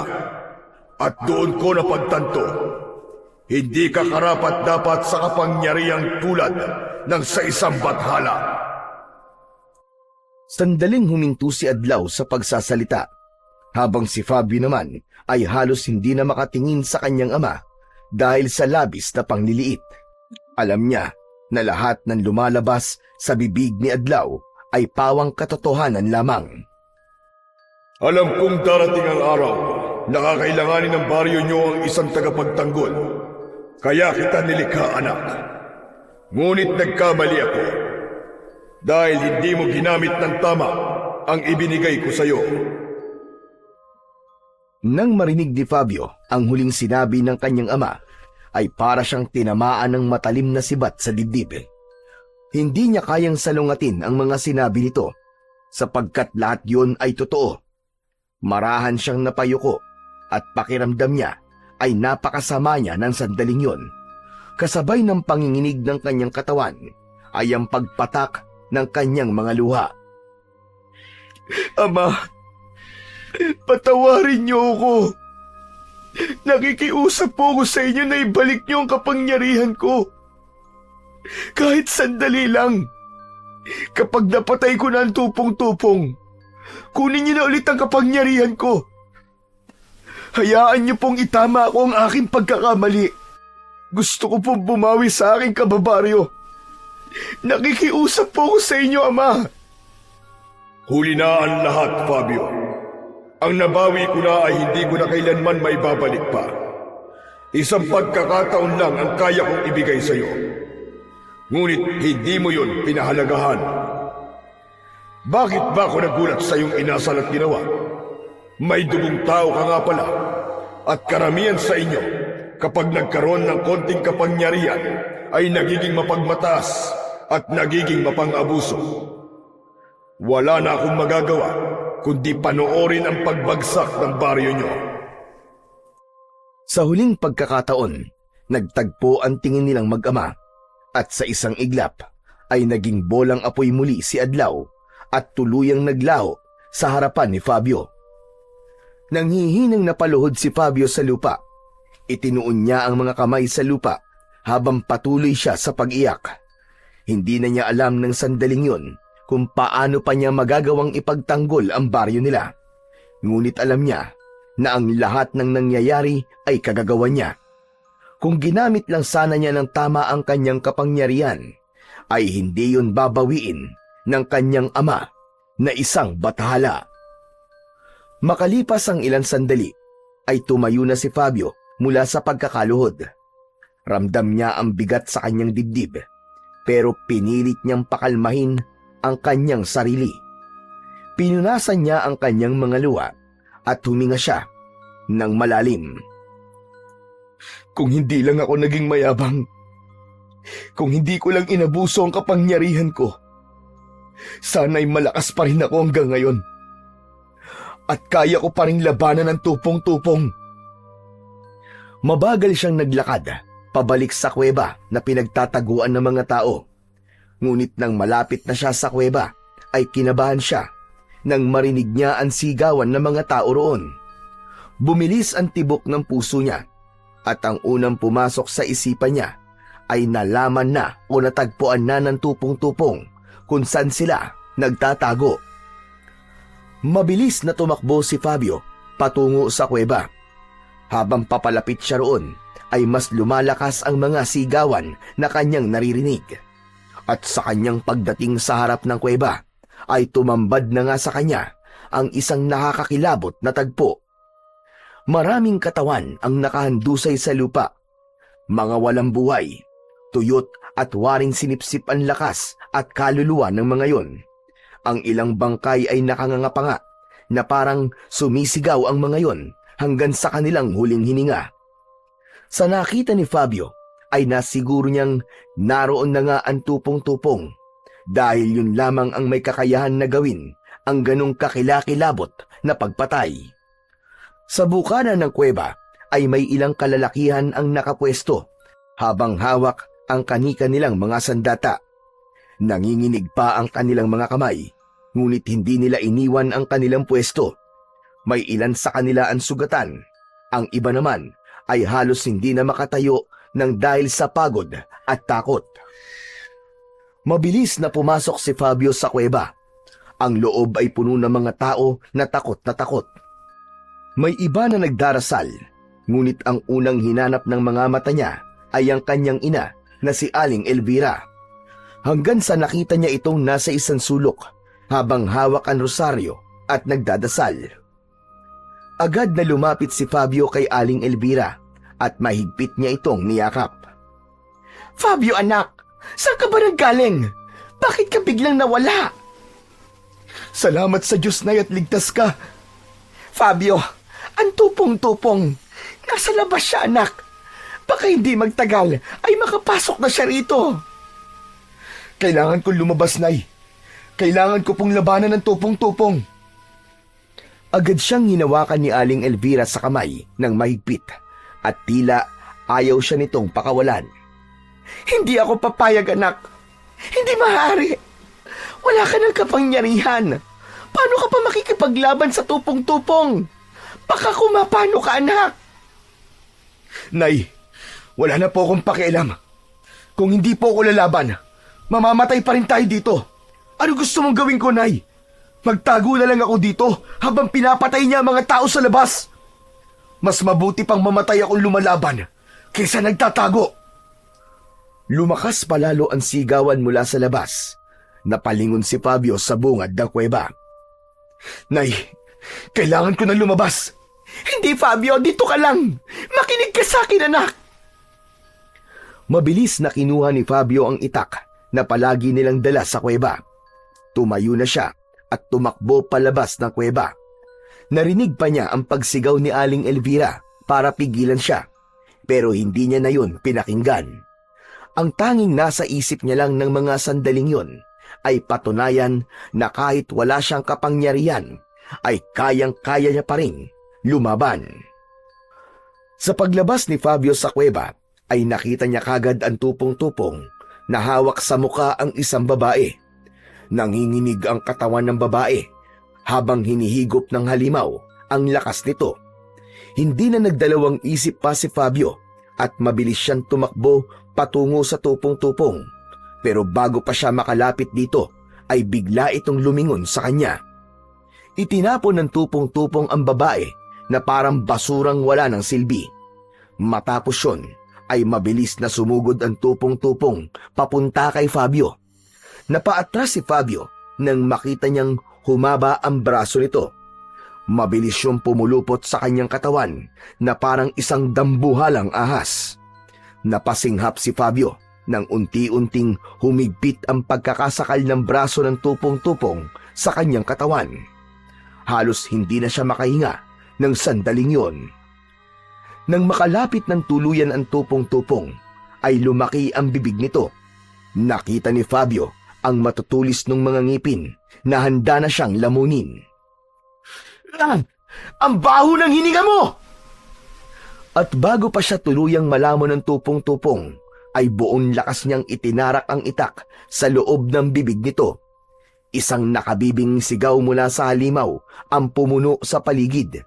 Pinakawalan siya nito at bigla itong lumayo sa kanya. Natumba si Fabio sa lupa at agad niyang hinanap ang kanyang kalaban, pero hindi niya yon nakita. Tumayo si Fabio upang lumingalinga sa paligid. Ramdam niya na naroon pa rin ang tupong-tupong. Hayop ka! Magpakita ka sa akin! At huwag kang parang duwag na nagtatago! Lumabas ka! Harapin mo ako! Laking gulat ni Fabio nang biglang lumitaw sa likod niya ang tupong-tupong. Mabilis siya nitong kinagat sa kanyang balikat gamit ang matutulis nitong mga pangil. Pakiramdam niya ay biniyak ang kanyang buto sa tindi ng sakit na lumukob sa kanya. Ngunit hindi siya nagpatalo sa sakit at buong lakas niyang inundayan ng saksak ang tagiliran ng halimaw. Pinakawalan si Fabio ng tupong-tupong at napaatras ito. Muling humaba ang mga braso nito at pumulupot yon sa kanyang katawan. Pilit siyang nagpupumiglas, pero dahil sa wala na ang dati niyang lakas, ay hindi siya nagtagumpay na makawala. Lumapit ang halimaw kay Fabio at tinignan siya nito na parabang isa siyang napakasarap na pagkain. Sa kabila ng sakit at hirap, ay narinig ni Fabio ang malakas na sigaw ng kanyang ina. Fabio, anak! Tama na yan! Huwag ka nang lumaban! Nakita ni Fabio ang nanay niya sa bungad ng kuweba na umiiyak. Nagpupumiglas ito mula sa pagkakahawak ng mga kalalakihang pinipigilan itong lumapit sa kanya. Sa isang iglap at ibinato si Fabio ng tupong-tupong gamit ang mahaba nitong braso na nakapalupot sa kanya. Sumubsob siya pasadsad sa lupa. Duguan na siya at ramdam na niya ang labis na panghihina ng kanyang katawan. Mabagal na lumapit ang tupong-tupong na aswang kay Fabio. Humaba ang isa nitong braso at patungo yun sa kanyang muka. Alam ni Fabio na sa sandaling yon ay hihigupin na nito ang kanyang lakas. Napapikit siya at tinanggap na niya na yun na ang kanyang katapusan. Ngunit bago pa man lumapat ang palad ng halimaw sa mukha ni Fabio, ay isang malakas na pagyanig ng lupa ang nangyari. Isang malakas na lindol ang naganap ng gabing yun. Nagkagulo ang mga tao at tumakbo ang mga yon pabalik sa loob ng kuweba. Kasunod nun ay isang napakalakas na pagsabog ang umalingaw-ngaw. Nanlaki ang mga mata ni Fabio nang makita niyang pumutok ang bulkan. Nagbugayon ng maitim na usok. Ngunit sa gitna ng pagsabog ng bulkan ay may nakita si Fabio na iniluwa ng bulkan. Isa yung kumikinang na bagay na hindi niya alam kung ano. Lumipad ang bagay na yon papunta sa kanya hanggang sa lumapag ang kumikinang na bagay sa kanyang palad. Isa yung pulang bato na tila nagliliyab. Nang ikulong ni Fabio ang bato sa kanyang palad, ay naramdaman niya ang mabilis na pagbalik ng kanyang lakas. Naramdaman niya ang enerhiya na parang apoy na dumaloy sa kanyang mga ugat. Nawala ang kanyang panghihina. Ramdam na ramdam niya na mas malakas siya kesa sa dati. Nagtataka man ay hindi muna inisip ni Fabio kung ano ang batong hawak niya. Tumayo siya at isinilid ang bato sa bulsa ng kanyang pantalon. Tumakbo siya sa isang puno upang subukan kung totoo ngang bumalik na ang kanyang lakas. Niyakap niya ang katawan ng puno at buong puwersang binunot yon. Gamit ang puno ay hinataw niya ang tupong-tupong at tumilapon yon sa malayo. Malakas na tumama ang likod ng halimaw sa isang malaking bato. Hindi pa siya tapos. Mabilis na sumugod si Fabio sa tupong-tupong at buong lakas niya tong pinagsusuntok ng paulit-ulit. Wala na siyang pakialam kung saan tumatama ang suntok niya dahil ang tanging nasa isip niya lang na mga sandaling yon ay ang mapatay na ang kanyang kalaban. Ngunit muling humaba ang braso ng tupong-tupong at pumulupot yon sa katawan ni Fabio. Mabilis na bumangon ang halimaw at sa bilis ng pangyayari ay hindi na naiwasan ni Fabio ang paglapat ng palad ng tupong-tupong sa kanyang muka. Agad niyang naramdaman ang matinding puwersa na hinihigop ang kanyang lakas. Pero sa halip na matakot ay isang nakakalokong ngisi pa ang sumilay sa kanyang labi. Anak ka ng teteng! Sige! Magpakasawa ka sa lakas ko! Hayop ka! Malakas na sumigaw si Fabio upang mas marami pang mahigop na lakas ang tupong-tupong mula sa kanya. Hinigop ng tupong-tupong ang enerhiyang bumabalot kay Fabio. Ngunit dahil sa tindi ng lakas ni Fabio, ay hindi yun kinaya ng tupong-tupong. Para itong isang lobo na napuno ng tubig na sumabog ang katawan nito. Nagkalasog-lasog ang katawan ng aswang at kumalat pa yon kung saan-saan. Nakangiting tumayo si Fabio at tinignan niya ang nagkalat na mga piraso ng katawan ng tupong-tupong. Nakalimutan mo yata na lahat ng sobra ay nakakasama. Ngunit nagulat si Fabio nang muling yumanig ang lupa. Narinig niya ang malalakas na sigaw mula sa loob ng kuweba. Hindi nagtagal ay nagsimulang magtakbuhan ng mga tao palabas ng kuweba. Si nanay! Nasa loob pa siya ng kuweba! Mabilis na sumugod si Fabio papasok sa kuweba.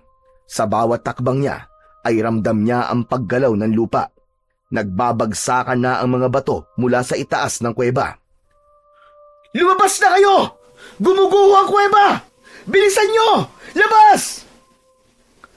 Luminga-linga si Fabio hanggang sa nakita niya si Aling Elvira na nakaupo sa isang sulok. Lumapit siya rito at hinawakan niya ito sa magkabilaang balikat. Nay! Kailangan na nating lumabas! Fabio, anak! Hinila ni Fabio ang nanay niya patayo at agad silang tumakbo para makalabas ng kuweba. Pero bago pa sila makalabas, ay nagkaroon ng mas malakas na pagyanig ng lupa. Napatingin siya sa itaas at napansin niya ang isang napakalaking bahagi ng kuweba ang malapit ng malaglag. Alam ni Fabio na kapag bumagsak yon ay hindi lang sila ng ina niya ang madadaganan, kundi pati na rin ang ibang tao na nasa loob pa rin ng kuweba. Inabot ni Fabio ang kamay ng nanay niya sa ilang kalalakihan na naroroon at sinabi niya sa mga ito na ilabas ng mga ito ang kanyang ina. Mabilis na tumapat si Fabio sa malaking tipak ng kisame ng kuweba na babagsak na at nangyari na nga ang kanyang inaasahan. Bumagsak na ang malaking tipak na bahagi ng kuweba pero sa huling segundo ay itinaas niya ang kanyang mga kamay at sinalo niya yon. Muli niyang naramdaman ang matinding puwersang dumaloy sa kanyang katawan mula sa pulang bato na nasa kanyang bulsa. Pero sa kabila ng lakas niya, ay ramdam na ramdam pa rin niya ang bigat ng bato na kanyang pasan. Lumabas na kayo! Bilisan niyo na! Agad na tumakbo palabas ng kuweba ang mga taong nasa likuran ni Fabio. Nakita niya si Aling Elvira na hinihila ng mga lalaki palabas. Umiiyak yung nakatingin sa kanya. Fabio, anak! Bitiwan niyo ako! Kailangan kong balikan ang anak ko! Isang ngiti na puno ng pagmamahal ang isinagot ni Fabio sa kanyang ina habang nanginginig ang mga braso niya sa bigat ng batong pasan niya. Hindi nagtagal ay tuluyan ang nakalabas ang kanyang ina kasama ang iba pang mga tao at tanging si Fabio na lang ang naiwang mag-isa sa loob ng kuweba. Isa pang malakas na pagyanig ng lupa ang nangyari at tuluyan nang bumagsak ang malalaking bato kay Fabio. Sa isang kisap mata ay tuluyang gumuho ang kuweba at natabunan ng malalaking bato si Fabio. 2 araw na ang lumipas mula nang gumuho ang kuweba at matabunan si Fabio. Sa laki ng mga batong tumabon kay Fabio ay wala nang nangahas na hanapin pa ang katawan niya. Sa halip ay nagtayo na lang ang mga tao ng isang munting altar sa gumuhong kuweba kung saan sila nag-aalay ng dasal, kandila at bulaklak bilang paggunita sa kabayanihan na ginawa ni Fabio. Ngunit sa lahat ay si Aling Elvira ang pinakanawasak ang puso. Halos hindi ito umalis sa harap ng altar. Ang mga mata nito ay namamagana sa walang tigil na pag-iyak. Paulit-ulit nitong tinatawag ang pangalan ni Fabio at patuloy itong umaasa na sa kabila ng nangyari ay buhay pa rin ang kanyang pinakamamahal na anak. Isang gabi, habang walang tao sa gumuhong kuweba, ay isang nakasisilaw na puting liwanag ang naglagos sa mga magkakapatong na bato na tumabon kay Fabio. Mula roon ay isang kamay ang lumitaw na hawak ang pulang bato. Mula sa mabibigat na bato ay umahon si Fabio. Habol niya ang kanyang paghinga at hindi siya makapaniwala na buhay pa rin siya. Tumayo si Fabio sa ibabaw ng gumuhong kuweba at lumitaw ang malaking bolang apoy sa harapan niya. Mula roon ay lumitaw si Adlaw na may ngiti sa labi. Ama! Binabati kita, Fabio, dahil napatunayan mo na kaya mo pang magbago. Pinili mong ipaglaban ang inyong baryo kahit wala kang kapangyarihan at kahit kapalit nun ay ang iyong sariling buhay. Dahil sa iyong tapang at kabayanihan ay nagdesisyon akong ibalik na ang kapangyarihan mo. Ang hawak mong bato ay ang mutya ng bulkan. Simula ngayon ay diyan na magmumula ang iyong lakas. Isa yan sa pinakamakapangyarihang yaman ng kalikasan. Simula sa gabing ito, ikaw na ang magiging tagapangalaga ng mutya ng bulkan. Ama, hindi ko po alam kung paano po kayo pasasalamatan.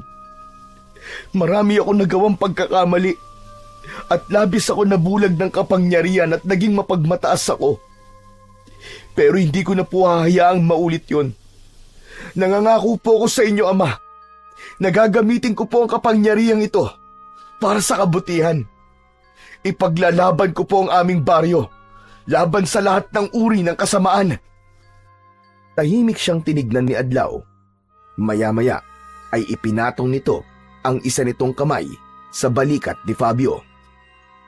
O aking anak, ipinagmamalaki kita. Matapos yun, ay mahigpit na niyakap ni Adlaw si Fabio. Sa unang pagkakataon, ay naramdaman ni Fabio ang tunay na init ng yakap ng isang ama. Tumulo ang luha niya, ngunit yun ay luha ng labis na kaligayahan. Bumalik ka na sa inyong baryo, Fabio. Huwag mong kalilimutan ang mga aral na iyong natutunan. Ang kayabangan at pagiging mapagmataas ay walang maidudulot na mabuti. Opo, Ama. Gagawin ko po ang lahat ng yon. Hindi ko na po hahayaan na muli akong lamunin ang aking kapangyarihan. Nangangako po ko sa inyo, Ama. Kumalas na si Adlaw sa pagkakayakap kay Fabio. Matapos niyang magpaalam sa kanyang ama, ay tumalikod na siya at nagsimulang maglakad pauwi sa bahay nila. Hindi na siya makapaghintay na muling mayakap ang kanyang ina at malaman nito na siya ay buhay pa. Sa puso ni Fabio ay bumuo siya ng isang pangako na mula sa gabing yon ay gagamitin niya sa tama ang kanyang kapangyarihan na ibinigay sa kanya ng kanyang ama na isang batala. Sa pagbabalik ni Fabio, nagulat lahat sa kanya dahil hindi inaasahan ng mga ito na siya ay buhay pa matapos matabunan ng gumuhong naglalaki ang mga bato. Sa di kalayuan naman ay nakita siya na kanyang ina na si Aling Elvira at walang pagdadalawang isip na tumakbo ito pasalubong sa kanya. Parang bumagal ang oras ng tagpong yun hanggang sa naramdaman ni Fabio ang mahigpit na yakap ng kanyang ina. Nagpasalamat ito sa Diyos dahil ligtas at buhay ang kanyang anak. Sa isip din ito ay lihim itong nagpasalamat sa ama ni Fabio na isang bathala dahil alam nito na hindi pinabayaan ni Adlaw ang kanyang anak na mapahamak. Nagdiwang ang mga tao at binigyan ng pagkilala si Fabio sa kanyang kabayanihan. Si Fabio naman ay humingi ng tawad sa mga tao, lalong-lalo na kay Mang Temyong at kay Kapitan Manuel dahil sa mga nagawa niyang labis na kahambugan at pagiging makasarili. Nangako rin siya sa mga ito na ipagtatanggol niya ang buong baryo sa abot ng kanyang makakaya at gagamitin niya lamang sa tama ang pagiging anak niya ng bathala na walang hinihingi na kabayaran. Magmula noon, nabuhay ng payapa ang mga tao sa baryo at naniniwala sila na sa pamamagitan ni Fabio ay walang aswang ang magtatangka muli na sumalakay sa kanilang baryo. Ngunit kung meron man, ay malaki rin ang kanilang tiwala na hanggat naririyan si Fabio at ang mutya ng bulkan na ipinagkaloob ng ama niyang bathala, ay walang kahit na anong puwersa ng kadiliman ang maaaring maghasik muli ng takot sa pinakamamahal nilang bayan.